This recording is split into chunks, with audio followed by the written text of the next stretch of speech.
तर आता आम्ही इथून हॉटेलमधून निघतोय, चेकआउट करतोय आणि पुढचा प्रवास जो आहे तो करणार आहोत. तर तुमच्यासोबत सगळं शेअर करेनच. झालं का? चला फटाफट फटाफट, चलो चलो बाय, चलो चलो जल्दी. कालच्या ब्लॉगमध्ये तुम्ही पाहिलात की आम्ही इंदोरमध्ये स्टे केला होता आणि अर्ली मॉर्निंगनं इथून निघण्याचं आम्ही ठरवलं होतं रात्रीच. आणि तयार होऊन आम्ही सगळे खाली भेटणार होतो. सगळ्यात पहिल्यांदा मीच तयार होऊन खाली आली होती.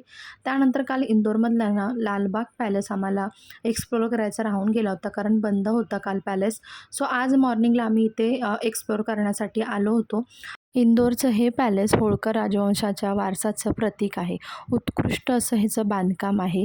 इंडो युरोपियन वास्तुकला तुम्हाला इथे पाहायला मिळते. अगदी तुम्ही इथे आल्यानंतर ना मंत्रमुग्ध होऊन जाल, कारण इतकं सुंदर हे पॅलेस आहे. राजवाड्यातील आतील भाग गुंतागुंतीचा कोरीव काम, मनमोहक असे सुंदर झुंबर आणि उत्कृष्ट वास्तुकलेचं प्रतीक आहे.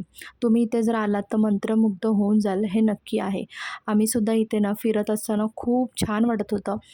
थोडंफार हिस्ट्री जी आहे तीसुद्धा आम्ही इथे वाचण्याचा प्रयत्न केला आणि पूर्ण पॅलेस जे आहे ना अगदी आरामाने व्यवस्थित असं आम्ही एक्सप्लोअर केलं. खरंच खूप सुंदर होतं पॅलेस. तुम्ही जर कधी इंदोरला आलात तर नक्कीच याला भेट द्या. आवर्जून या पॅलेसमधला ना इतिहास वाचण्याचा नक्कीच प्रयत्न करा. राजवाड्यातील आतील जी फरशी आहे ना ते इटालियन संगमरवरीने बनलेली आहे. त्याचबरोबर ना परेशियन कार्पेटसुद्धा तुम्हाला इथे पाहायला मिळतं. उत्कृष्ट असं ना सगळं कोरीव काम आहे. वास्तुकलेत जे प्रेमी असतील तर त्यांच्यासाठी ना हा पॅलेस खरंच खूप बघण्याचा आहे सारखा आहे. राजेशाही थाट कसा असतो ना हे तुम्हाला इथे अनुभवायला मिळतं, पाहायला मिळतं. आणि इथे फोटोसाठी सुद्धा ना तुम्हाला इथे मनाई केली जात नाही. तुम्ही खूप छान प्रकारे इथे फोटो क्लिक्स, व्हिडिओज वगैरे सगळ्या गोष्टी घेऊ शकता. त्यामुळे मी सुद्धा इथे बऱ्याच गोष्टी ज्या आहेत त्या इथे टिपण्याचा प्रयत्न केलेला आहे. तुम्हाला कसं वाटलं ना हा पॅलेस मला नक्की कॉमेंट सेक्शनमध्ये सांगा. म्हणजे त्यांची बैठक खोली, त्याचबरोबर ना मोठा रजवाड्यामध्ये असलेला दरबार, ह्या सगळ्या गोष्टी आम्ही ना अगदी जवळून बघत होतो आणि इतकी चमक होती ना या पॅलेसमध्ये की खरंच खूप छान वाटत होतं. तर आता आमचा पॅलेस जवळजवळ फिरून झाला होता. वरचा भाग जो होता ना त्यांनी बंद करून ठेवला होता. म्हणजे इकडे जायला अलाउ नव्हतं. माहिती नाही वरच्या साईडला काय आहे, पण तिकडे जायला अलाउ नव्हतं. फक्त खालचा फ्लोअर जो आहे ना तो तुम्ही एक्सप्लोअर करू शकत होतात. तर कदाचित तिथे काम वगैरे चालू असेल त्यामुळे वरच्या पार्टमध्ये जाऊन देत नसतील. असो, तर हा आता रजवाडा आमचा एक्सप्लोअर करून झाल्यानंतर आम्ही पुढच्या प्रवासाला जाणार आहे. पुढचा प्रवास म्हणजे आमचा ना महेश्वरचा असणार आहे. म्हणजे आम्ही इंदोरवरून आता महेश्वरला जाणार आहोत आणि महेश्वरवरून मग आम्ही ओंकारेश्वरला स्टे करणार आहोत.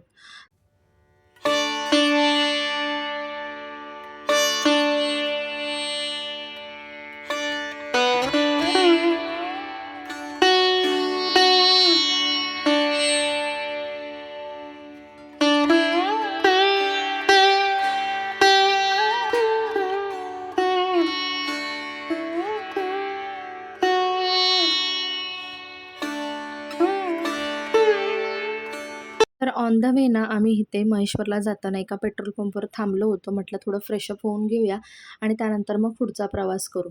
त्यानंतरचा आमचा नेक्स्ट स्टॉप जो होता ना तो हॉटेलमध्येच होता. म्हणजे आता आम्ही जेवणार होतो आणि त्यानंतरच मग महेश्वर जे आहे ते एक्सप्लोअर करणार होतो. कारण माहिती नव्हतं पुढे आम्हाला जेवायला वगैरे मिळेल की नाही, एखादं चांगलं हॉटेल वगैरे, आणि भूकही लागली होती सगळ्यांना. त्यामुळे इथे थांबलो, छान जेवण केलं. म्हणजे कालच्यापेक्षा तरी थोडंसं कमीच होतं टेस्टी जेवण, पण ठीक आहे. म्हटलं जेवून घेऊया, त्यातल्या त्यात बरं होतं. त्यामुळे मग थोड्या वेळ इथे थांबलो. महेश्वरला पोहोचल्यानंतर आम्हाला तिथे लोकल ड्रायव्हर जे आहेत तर त्यांनी सांगितलं की ही मोठी बस जी आहे ती गल्ल्या-गल्ल्यांमध्ये जात नाही, त्यामुळे पुन्हा आम्हाला तिथून ऑटो करावं लागलं आणि मग आम्ही फायनली येऊन महेश्वर घाट आणि देवी अहिल्याबाई होळकर यांच्या राजवाड्यात येऊन पोहोचलो. आता ह्या सगळ्या गोष्टी एक्सप्लोअर करायच्या होत्या. हे थोडंसं राजवाडा जो होता म्हणजे त्यांचं घर जे होते ना थोडं उंचावर होतं. मग तिथून आम्हाला चालत जायचं होतं आणि बाजूलाच हा ना घाट होता नर्मदा नदीचा, तर तो सुद्धा एक्सप्लोअर करायचा होता. खरंच खूप एक्सायटेड होते आणि हा घाट ना प्रचंड असा सुंदर होता आणि दूरवरपर्यंत ना पसरलेला सुद्धा होता. तर खूप जास्त आम्ही एक्सायटेड होतो.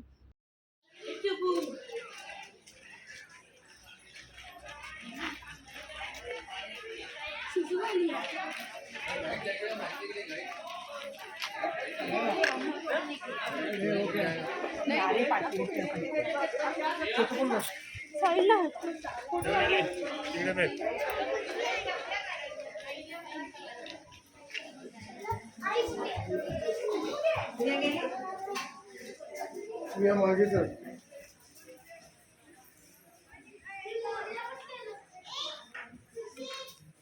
इकडे, बाबू इकडे. राजमाता अहिल्याबाई होळकर यांच्या राजवाड्यात आम्ही येऊन पोचलो होतो. खूप साऱ्या संग्रह इथे तुम्हाला पाहायला मिळतील. म्हणजे त्यांचं सिंहासन वगैरे सगळ्याच गोष्टी इथे तुम्हाला त्यांनी वापरलेल्या वस्तू सगळ्या अगदी व्यवस्थित त्याचे जतन करून ठेवलेलं आहे. समोर तुम्ही एंट्री केल्यानंतर ना ओपन अंगण तुम्हाला दिसतं. त्या अंगणातूनच मग सगळ्या गोष्टी तुम्हाला एक्सप्लोअर करायला मिळतात. त्याचबरोबर आतमध्ये ना एक म्युझियमसुद्धा आहे, तर ते सुद्धा तुम्हाला एक्सप्लोअर करायला मिळतं. तर आतमध्ये म्युझियमला जायला तुम्हाला चार्ज आहे थोडाफार, तर तो देऊन तुम्हाला म्युझियम पाहता येतं. आणि तर तुम्ही इथे आल्यानंतर ना खूप साऱ्या गोष्टी एक्सप्लोअर करू शकता, जसं की नर्मदा घाट, त्यानंतर अहिल्याश्वर मंदिर, त्याचबरोबर एक दत्तमुखी मंदिर, त्याचबरोबर अजून बरीचशी मंदिरंसुद्धा इथे आहेत. नर्मदा घाटसुद्धा आहे, तर तिथे बोटिंग वगैरेसुद्धा करू शकता. तर खूप साऱ्या वेळ आम्ही इथे घालवला आणि त्यानंतर मग पुढचा प्रवास चालू करणार होतो.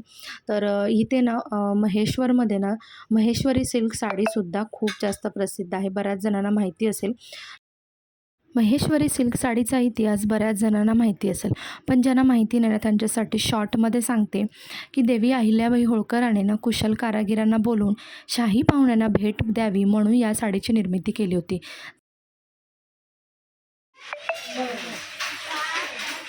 या साडीची खासियत म्हणजे उत्कृष्ट दर्जाचे विणकाम, सुंदर अशी नक्षीकाम, त्याचबरोबर पारंपरिक चिन्ह या साडीवरती तुम्हाला पाहायला मिळतात.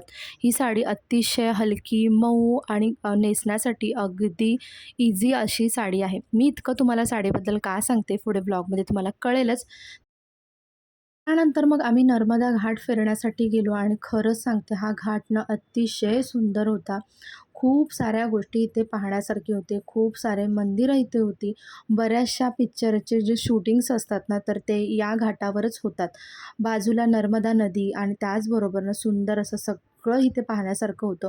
खूप सारा वेळ आम्ही इथे स्पेंड केला आणि बोटिंग करायची होती, पण ना आम्हाला बोटिंग करायला जमलं नाही. आम्ही विचार केला की ओंकारेश्वरला करू आणि आम्हाला ओंकारेश्वरला सुद्धा रात्र होण्याच्या आधी पोहोचायचं होतं. त्याचमुळे मग इथून आम्ही निघता पाय घेतला आणि फायनली येऊन पोचलो आम्ही ह्या कारखान्यात, जिथे मला ना साडी विकत घ्यायची होती.